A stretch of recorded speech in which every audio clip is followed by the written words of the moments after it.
Block ಆಗಿರೋ drip ಪೈಪ್ನ clean ಮಾಡೋದು ಹೆಂಗಂತ ನೋಡೋಣ. ಇಲ್ಲಿ ಕಾಣಿಸ್ತಿರೋ ಥರ ಒಂದು 20 ಫೀಟಿನ PVC ಪೈಪ್ನ ಎರಡು ಕಡೆ ಹೈಟು ನಡುವೆ ಡೌನ್ ಮಾಡಿ ಕಟ್ಟಬೇಕು. ಎಣ್ಣೆ ಡ್ರಿಪ್ ಪೈಪ್ನ ಕ್ಲೀನ್ ಮಾಡೋದು ಹೆಂಗಂತ ನೋಡೋಣ. ಕ್ಲೀನ್ ಮಾಡೋಕೆ ನಾವು ಫಸ್ಟು ಸೇಫ್ಟಿ ಗ್ಲೌಸ್ ಬೇಕು, ಆಮೇಲೆ 33% ಕಾನ್ಸಂಟ್ರೇಷನ್ ಇರೋ ಹೈಡ್ರೋಕ್ಲೋರಿಕ್ ಆ್ಯಸಿಡ್ ಬೇಕು, ಆಮೇಲೆ ಒಂದು 5 ಲೀಟ್ರು ನೀರು.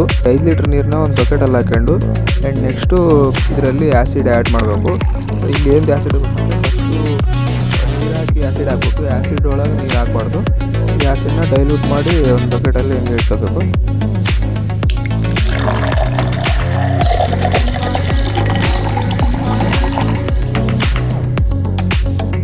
ನೆಕ್ಸ್ಟು ಬ್ಲಾಕ್ ಆಗಿರೋ ಒಂದು ಡ್ರಿಪ್ ಪೈಪ್ ತಗೊಂಡು ಚೆಕ್ ಮಾಡಬೇಕು ಬಕೆಟಲ್ಲಿ ಹಾಕಿ.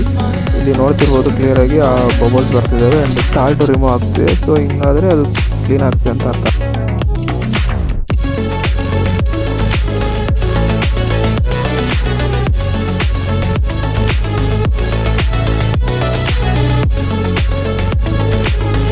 ನೋಡ್ಬೋದು ಪೈಪು ಯಾವ ಥರ ಕ್ಲೀನ್ ಆಗಿದೆ ಅಂತ. ಕ್ಲೀನ್ ಆಗ್ತಿದೆ ಅಂತ ಕನ್ಫರ್ಮ್ ಮಾಡ್ಕೊಂಡು ಆ ಡೈಲ್ಯೂಟ್ ಆಗಿರೋ ಆ್ಯಸಿಡ್ನ PVC ಪೈಪಲ್ಲಿ ಹಾಕಬೇಕು. ನೆಕ್ಸ್ಟ್ 2-3 ಡ್ರಿಪ್ ಪೈಪ್ನ ತಗೊಂಡು ಒಂದು ಕಡೆಯಿಂದ PVC ಪೈಪ್ ಒಳಗೆ ಇನ್ಸರ್ಟ್ ಮಾಡಬೇಕು.